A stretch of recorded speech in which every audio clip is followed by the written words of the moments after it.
Selamat pagi Sobat Kicau Mania dimanapun kalian berada. Nah, kembali di video ini kami akan memberikan tips dan ilmu pengetahuan, sekaligus ini menjawab pertanyaan kalian. Bagaimana kita menjebol birahi pejantan? Pejantan kita ini suka diam, suka merenung, sesekali ngembang ya, seperti ngebalon, seperti kacir ngebalon. Apakah itu birahi? Apakah itu tanda kawin? Nah, sebenarnya kedua-duanya itu benar Sobat Kicau Mania. Bisa jadi dia kawin, bisa jadi dia birahi. Tapi yang paling penting di sini adalah bagaimana cara kita untuk menjebol birahi pejantan. Dan ini memang sulit ya, apalagi untuk pemula. Nah, akan kita berikan resepnya di dalam video ini.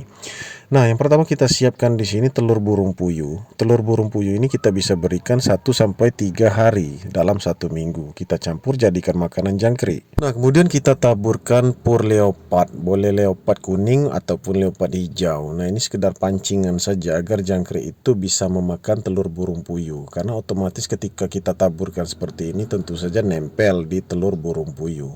Nah, bukan berarti jangkrik itu tidak mau makan ya. Telur burung puyuh rebus itu kadang-kadang jangkrik suka, ada juga yang susah untuk makannya. Jadi kita berikan saja di sana itu taburan sedikit ya, seperti pur leopard.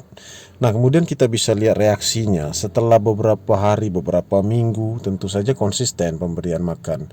Nah, pejantan ini bisa birahi, bahkan dia mau kawin lagi walaupun ada anakannya di dalam kandang. Nah, kita berikan contoh di sini adalah pejantan yang sudah birahi Sobat Kicau Mania. Tetapi pola makannya sebenarnya seperti ini ya, dari awal itu untuk membuat dia birahi. Jadi kita bagi ilmu, bagi tips ya, bagi resep buat kalian. Jadi awalnya pejantan ini dia memang suka menggacor tapi tidak birahi. Nah, oleh karena itu kita berikan pola makan seperti ini, akhirnya pejantan ini bisa cetak produksi bersama betina ini. Kemudian kita berikan pakan lagi, ternyata jebol birahi, dia mau kawin terus walaupun sambil melolo. Nah, kalau dilolo indukan seperti ini Sobat Kicau Mania, kalian bisa lihat ya, pejantan itu hampir ngebantai betina di depan anakannya sendiri karena terlampau birahi, birahinya jebol. Tetapi nggak usah khawatir, kadang-kadang juga kita bisa semprot, kadang-kadang dia bisa redam sendiri Sobat Kicau Mania. Ini buktinya ya, setelah itu pejantan ini pergi dan ngelolo anaknya. Jadi dia memang makan jangkrik seperti itu bisa jebol birahinya, apalagi usianya mapan. Nah, ini artinya kalian harus memahami usia juga menentukan. Termasuk murai batu kita ini ya, murai batu lomba kita ini, dia memang makan telur burung puyuh. Nah, akhirnya dia ini mudah birahi dan juga fighternya dapat. Ketika di lapangan itu settingannya dapat, akhirnya dia bisa juara, rata-rata juara 1. Memang kesehariannya kita bantu dengan jangkrik pakai telur burung puyuh juga, tetapi porsinya kita kurangin. Misalnya seperti ini Sobat Kicau Mania, untuk di kandang ternak kita berikan jangkrik itu 1 genggam di pagi hari ya kan. Kemudian kalau untuk murai batu lomba ini cukup kita berikan 1 ekor jangkrik. Nah, itu untuk pembanding takarannya Sobat Kicau Mania. Apabila murai batu kalian itu susah birahi, birahi itu penting Sobat Kicau Mania, termasuk untuk lomba. Birahi harus stabil, harus ada birahinya selain dia fighter. Nah, kalau misalnya murai batu kalian di perlombaan itu dia jeruji, ngejar lawan, nabrak jeruji, kemudian turun melantai ya, turun nebok, kemudian dia naik lagi ke atas ngejar-ngejar lawan seperti mau tarung, itu tandanya dia fighter tetapi birahinya belum dapat. Nah, birahi itu sangat penting Sobat Kicau Mania, termasuk di dalam urusan perlombaan. Ketika murai batu kalian stabil antara birahi dan juga fighternya, barulah dia mau bongkar isian materi-materi, itu dikarenakan dia ada birahi. Dan sebaliknya, apabila tidak ada birahi, fighternya muncul di lapangan, itulah yang menyebabkan murai batu kalian itu seperti ngembang mau tarung. Ini persepsinya beda-beda Sobat Kicau Mania. Ada teman kita yang mengatakan kalau ngembang seperti ngejar lawan itu tanda birahi. Ada juga seperti itu. Ada juga yang seperti itu dia fighter. Nah, untuk perbedaannya adalah kalau dia benar-benar birahi, dia akan turun ke bawah, kemudian ngembang-ngembang seperti ngerayu. Nah, itu tandanya kalau dia birahi. Terlampau birahi, fighternya hilang. Nah, kalau dia benar-benar fighter, kemudian dia nggak ada birahi, dia akan nabrak-nabrak jeruji Sobat Kicau Mania. Selalu nabrak jeruji ngejar lawan. Nah, itu bedanya Sobat Kicau Mania. Dan dia nggak pakai ngerayu, tiba-tiba aja nyerang seperti mau tarung. Apalagi kalian tempel sangkarnya secara dekat.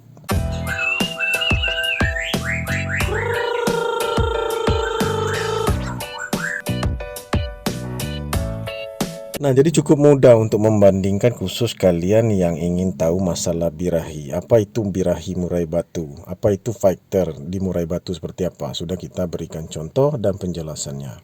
Nah, kembali di video Sobat Kicau Mania mengenai menaikkan birahi pejantan di dalam kandang ternak. Kita juga bisa pakai bantuan ekstra puding seperti ulat ongkong dan juga keroto. Tapi di sini bedanya kita tidak memberikan itu pada saat waktu yang terpisah. Kita berikan dalam waktu yang bersamaan seperti halnya ini Sobat Kicau Mania. Jangkrik kita berikan di sana itu pur konsentrat petelur. Kemudian ulat ongkong itu juga kita berikan. Kemudian kita pakai pur ikan lele. Keroto juga bisa kita berikan tulang sotong. Nah, boleh juga kita tambahkan leopard. Nah, kita tunggu selama beberapa menit atau kita biarkan di dalam satu wadah jangkrik. Kemudian kita letakkan di kandang ternak.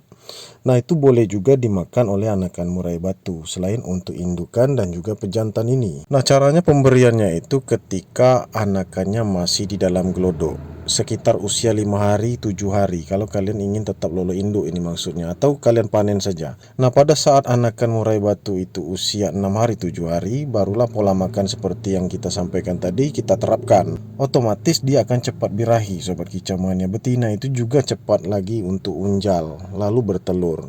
Nah, sebelum dia bertelur tentu dia kawin agar telur itu dibuahi dan tidak zong. Nah, itulah rahasianya di peternakan kami agar murai batu pejantan itu tetap birahi Sobat Kicau Mania. Sambil dia ngelolo anakannya dia tetap bisa kawin.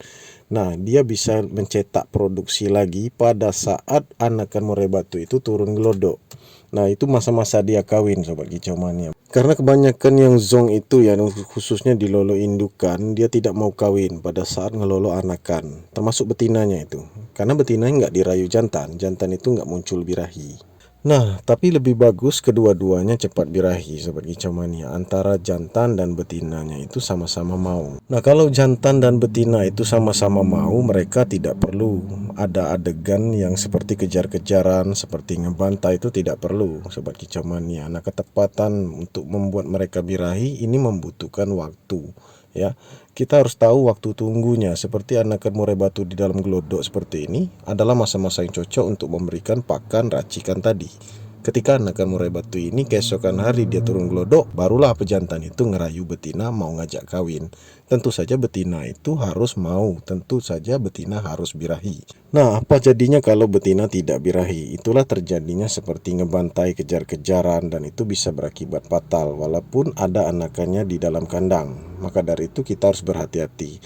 Nah, buat kalian yang ingin tahu menjebol birahi, video ini sangat cocok untuk kalian, khususnya kalian yang pemula. Baik itu menanyakan masalah birahi untuk murai batu perlombaan dan juga untuk menaikkan birahi murai batu kalian di kandang ternak. Nah, video ini sangat kita rekomendasikan untuk kalian yang pemula. Nah, tetapi kita ingatkan di sini Sobat Kicau Mania, apabila murai batu kalian sudah jebol birahi, tentu saja kalian tahu tujuannya, ya kan? Kalian menjebol birahi untuk kalian beternak.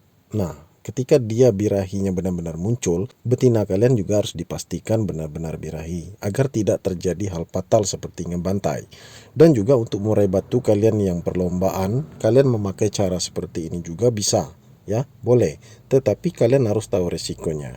Kalau kalian terlanjur menjebol birahi, tentu saja kalian menargetkan sesuatu. Tentu saja kalian menginginkan kalau murai batu kalian itu ingin lebih birahi. Nah, jangan sampai kalian menyesal kalau dia sudah jebol birahi, kenapa ini jadinya jelek. Nah, itu harus kalian tahu konsekuensinya sendiri. Artinya kalian sudah mengamati sebelumnya. Kalian benar-benar yakin kalau murai batu kalian ini kurang birahi. Ya, jadi porsinya itu ditakarkan. Ya, kita bisa memberikan takaran yang sedikit. Jangan langsung dibom. Itu saran kami untuk murai batu kalian di perlombaan. Karena banyak yang salah, gagal paham. Ketika murai batunya kurang birahi, mentang-mentang kurang birahi, langsung dia bom pola makan. Nah, itu bisa ngerusak. Nah, untuk murai batu yang kurang panas, tipenya kurang panas ketika di lapangan kurang birahi juga, itu kami biasanya pemberian ulat ongkong tambahan itu sekitar 5-10 ya. Pagi-pagi itu kita berikan 3, sorenya 3. Atau sebelum H-1 itu kita siapkan keroto. Keroto itu sekitar 1 cepuk H-1. Nah, itu contohnya untuk murai batu kita yang di perlombaan yang kurang birahi, kurang ngotot. agar dia tampil ngotot dan tambah panas untuk di lapangan di gantangan. Nah, jadi itulah jawaban untuk kalian yang bertanya kemarin bagaimana cara kita menaikkan birahi murai batu pejantan, baik itu untuk perlombaan, baik itu juga untuk di dalam kandang ternak. Nah, jadi kalian sudah paham di dalam video ini adalah cara kami sendiri Sobat Kicau Mania, dan itu sudah kita buktikan. Jadi kalian harus benar-benar memahami, putar terus video ini sampai kalian bisa mengerti dan mudah memahami. Dan inilah hasil panen kami Sobat Kicau Mania di peternakan. Jadi kita ini nggak perlu kandang banyak, yang penting lancar, produksi lancar, dan tiap bulan hampir serentak. Nah, itulah yang membuat kita kelihatan banyak ketika panen dan banjir orderan, banjir pesanan.